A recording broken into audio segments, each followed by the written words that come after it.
Okay, hello guys. Today we are talking about modulus, about the absolute value of inequalities. Okay, so let's move into the first part about of the modulus here. So here we have modulus ax plus b here, and we can just that in modulus we have positive value and negative value, right?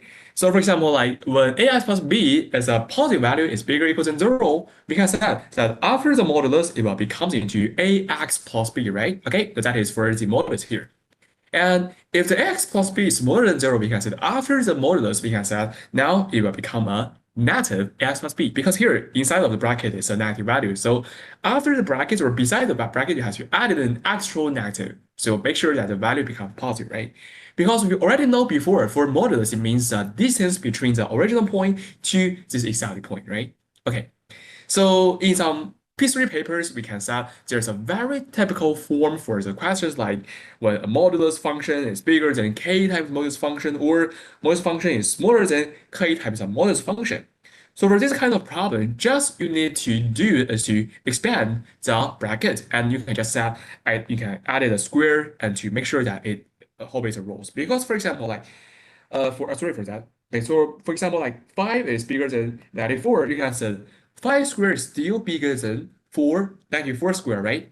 Or for example, like 93 is bigger than 2 modulus, right? So we can say 93 squared is still bigger than 2 squared. Okay, so that's the same meaning, like modulus, like bigger than modulus, that have the same meaning. Thus, that function fx squared bigger than function, maybe here's gx squared, okay? So we also consider about the negative value, but both square on both sides can be easier, okay? So for example, like here, for 2x minus 1 modulus bigger than 3 times x plus 2 modulus. So for here, I prefer you to square on both sides. So here we can say the first step is to just square on both sides. The left equation will become to 4x squared minus 4x plus 1, right? Okay? And the second equation here is bigger than 9 times x squared plus 4x plus 4, right? Okay, that is for the inequality here. And then you can try to expand the brackets, that will becomes 4x squared minus 4x plus 1 bigger than 9x squared plus 36x plus 36, right? And then you can simplify a little bit. Just put the left equation to the right, it becomes 5x squared plus 40x plus 35 smaller than 0, right? And then you can divide it 5 on the both sides. It becomes 2x squared plus 8x plus 7 smaller than 0. So till now, you can just, or maybe on the left equation, you can just maybe make a factorization of this, right? So we can say x and 7 and 1. So just using a cross to tie them together, that is 7x plus 1x, that is 8x, right? So then we can say it's x plus 7 times x plus 1 is smaller than 0. So if you want to solving the equation, you can draw the quadratic equation here, right? So the like here, that is a graph of here, that is for -7, and here's -1. You want to make sure that the two brackets or the quadratic equation is more than 0, so we have to choose in the blue region, right? So the answer here is for x bigger than -7, smaller than -1, okay? That is for this answer here, okay? That is for this problem. Okay, sure. So for other problems like here, for Q1 to Q3, you can also use the same method, like to square on both sides and trying to like delete the modulus symbols here, okay? So if you want to try yourself, you can pause the video and do it yourself, but if you want to follow with me, you can keep on going, okay? So for the first problem, we can set, first we can just trying to square on both sides, and on the left side it becomes into x minus 4 squared smaller than 4 times 3x plus 1 squared, because 2 squared is 4, right? So then expand the bracket, then it becomes x squared minus 8x plus 16 smaller than 4 times 9x squared plus 6x plus 1, right? And then trying to expand a little bit, x squared minus 8x plus 16 smaller than 36x squared plus 24x and plus 4, right? And then trying to simplify a little bit, that will become 35x and plus 32x and then minus 12 bigger than 0, right? Okay. So for this kind of equation, you can just try to simplify it, right? Maybe for 35, you can just set this 5x and 7x.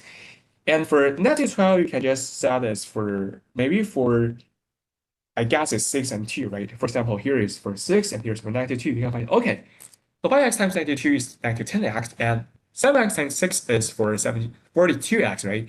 So 42 minus 10 is for 32, right? So we can say this equation can be written as 5x plus 6 times 7x minus 2 is bigger than 0, right?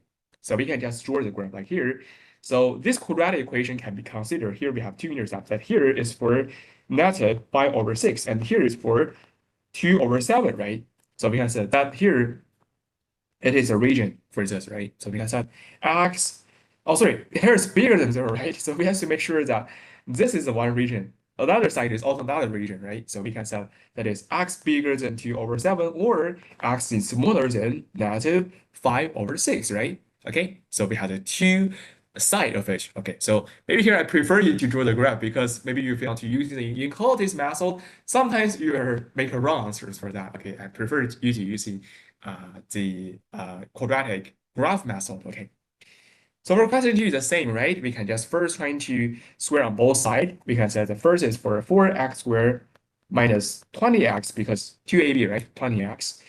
And plus 25 is bigger than 9 times 2x, sorry, 4x squared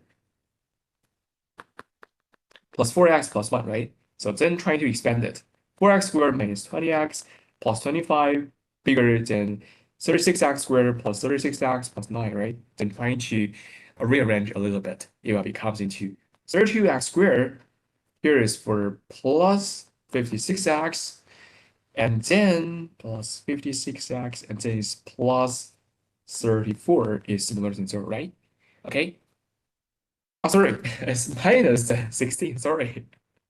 Yeah, because 9 minus 25 is minus 16, right? Okay, so then you can divide it on two sides over 4, right? So it's for 8x squared plus, oh, sorry, I think it's divided by 8, right? That is for 2x squared plus, oh, sorry, 4x squared plus 7x minus 2 smaller than 0, right? Then you can also try to factorize it, right? That is for 4x, and here's x, here's plus 2, and here's minus 1 smaller than 0. And we can draw in the quadratic graph, right? So the quadratic graph have two intercepts. For 4x minus 1 times x plus 2, we have that we have negative 2, and here's for 1/4, right? So we can set here that this region is smaller than 0, right? So we can set here x is bigger than negative 2 and smaller than 1/4, right? That is for the second question. And for the third question, we can set also just trying to square on both sides, right? So we can set, oops, oh, here, for question 3, there is a little bit different, okay? So we cannot square on both sides very easy because 2x minus 3 may become a negative value, okay? 2x minus 3 may become a negative value. So we can set, for example, like here, if 2x minus 3 is a negative value. So, for example, like here, modulus -5 is bigger than -6, right? Because modulus -5 is 5 bigger than -6. So maybe this obeys the rule. But if you square on both sides, maybe you have 25 bigger than 36, right? So if you have both sides of modulus, you can both square. But here, one side there's no modulus, so you cannot square easily. Okay, so you have to just discuss about it. So first situation is 2x minus 3 is smaller than 0, and we can set that is x smaller than 3/2, or smaller equal, right? Smaller equal. So we have, maybe we are very sure that because the left side is bigger than 0, so 2x minus 3 is always smaller than a positive value, right? Okay, like I said. Last relation is for 2x minus 3 is bigger than 0, so we have x bigger than 3/2, right? So you can just square both sides, right? Then you can square, okay, that is for x squared minus 4x plus 4 is bigger than 4x squared minus, here's 12x plus 9, right? And then you can try to simplify a little bit. That will becomes into 3x squared minus 8x plus 5 smaller than 0, right? So you can also find here like 3x, x. Okay, so maybe here we can find that, yeah, it's 95 and 91, right? So we can say that it's 3x minus 5 times x minus 1 smaller than 0. So try to draw the graph here. Like here is for 1, here is for 5/3, right? So we can choose in the middle part right here, right? So we can say x is bigger than 1 smaller than 5/3, then we have the inequalities here, right? Okay, that is for how to solving the inequalities here. Hope you can truly understand it for the modulus inequality problems, okay? So, see you next time. Bye.